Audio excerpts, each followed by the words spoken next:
If you would. Good morning and welcome. My name is Fred Butler. I am a commissioner on the New Jersey Board of Public Utilities, and I also have the honor of serving as the president of the National Association of Regulatory Utility Commissioners. And I'm honored that you've joined us today as we launch our inaugural Anyone Can Serve, Let's Conserve Energy Efficiency and Energy Conservation campaign. I am joined by my colleague and my friend from the South Carolina Public Service Commission and chairwoman of the Anyone Can Serve, So Let's Conserve campaign, Commissioner Mignon Clyburn. I'd also like to take a moment to welcome some of our distinguished guests, Federal Energy Regulatory Commission members Sudeen Kelly and Mark Spitzer.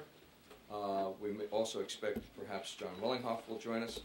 We're also expecting, I didn't see Commissioner Betty Ann Kane from the D.C. Public Service Commission, but she is expected to join us as well. We are joined by Edison Electric Institute Chairman and Southern Company CEO David Radcliffe, Washington Gas Light Holdings Chairman and CEO James DeGraffenreidt, AARP Virginia State President Dr. Warren Stewart, Earth Day President Kathleen Rogers will be joining us. She's not here yet. The National Association of State Utility Consumer Advocates President Dave Springy, who's here, came all the way from Kansas this morning. We thank you for that. National Black Caucus of State Legislators and President Representative Calvin Smyre, 2008 Chairman of the Council of State Governments Kim Koppelman, PEPCO President Tom Graham, and last but certainly not least, former Pennsylvania State Commissioner and former NARUC Treasurer Wendell Holland. Thank you all. More about Wendell in a minute. Thank you all for attendance at today's launch.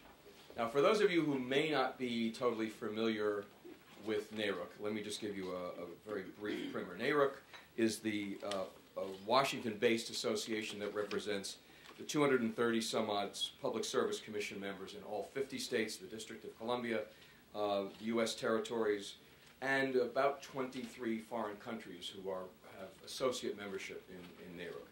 Our members regulate essential utility services such as energy and telecommunications, and we're responsible for assuring that customers pay just, reasonable, and affordable rates in return for those services.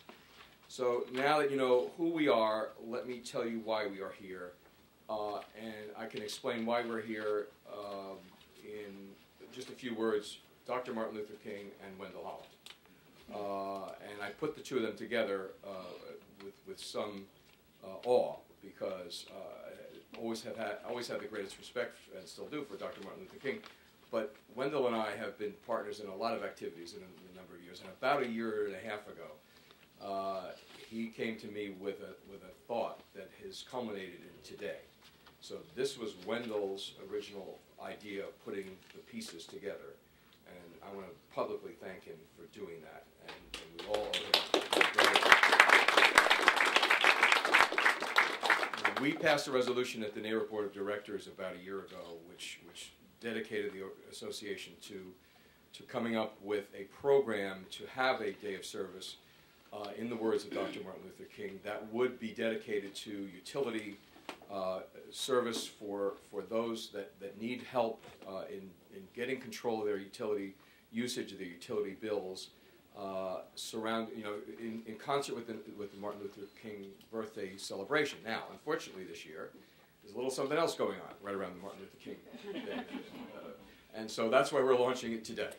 We're happy about January 20th. We're really happy about some of us, about the January 20th event. But we're also happy about the Martin Luther King Day of Service. So we're launching it today, and we're going to be sort of open as to when people want to do this, because we're going to be a little preoccupied that week. And frankly, in my mind, this is not something that you simply do on the 15th of January. This is something that we will be doing hopefully year-round.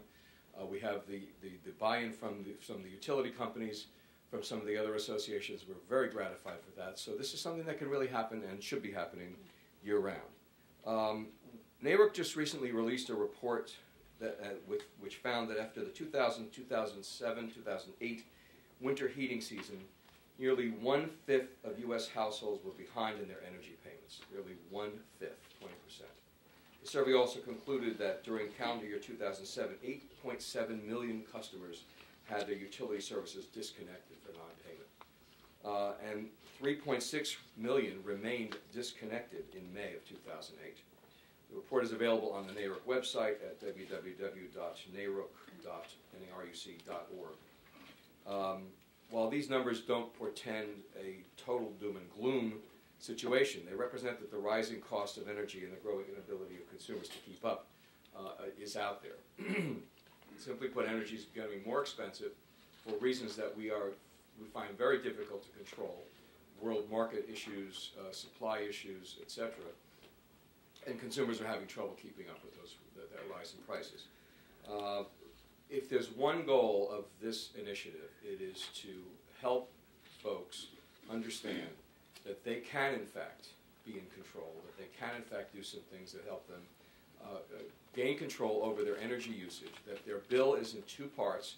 It is the number of units they use times the price per unit. And most folks, as simple as that sounds, and as simple as that reality is, they don't think about it that way. And they say, you're raising my rates, you're raising my bill. We're not raising your bill, we're raising rates because we may have to be raising rates because of the costs of producing that commodity. But at the same time, the number of units you use is in your control, and that we can help people with some creative ways to deal with that. We don't have a silver bullet, but in my way of thinking, we have silver buckshot, which means a lot of little things that we can do to help people deal with the situation. And this initiative is part of that.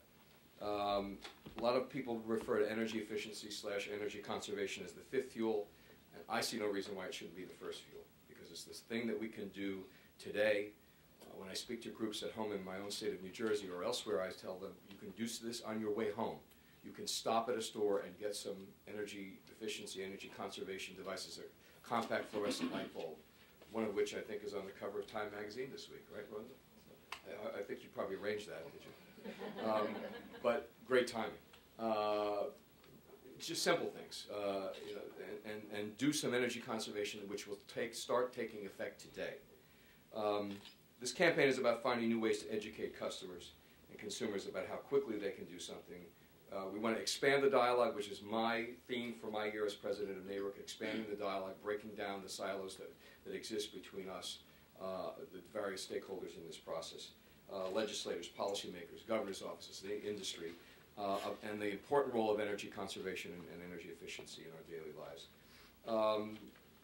We're going to engage consumers in this. This is not about NARUC preaching to people. This is more about creative ways to do this. It's not just utility bill inserts or notices on Public Utility Commission websites. We're going to take the message out to the public through 5 primary initiatives: song, videos, short films, interactive storytelling, community engagement, consolidated energy efficiency programs courtesy of state public utility commissions and utility companies, and a website, and of course, let's not forget about good old-fashioned word of mouth. Energy conservation and energy efficiency should be in the forefront of people's minds, but it really is not the primary water cooler or over-the-back fence conversation that takes place in America today. And we want to make it that. We want to make it an active part of what people think about when they think about their daily activities and their ways of making ends meet. It is a primary expenditure on the part of most households. A bigger percentage, frankly, in those that are income challenged, that are lower and moderate income folks. Today you're going to see some of the fruits of our labor. We have testimonials, we have catchy jingles, we have an inspiring video we hope will help spread the word, and I think we're going to play that video.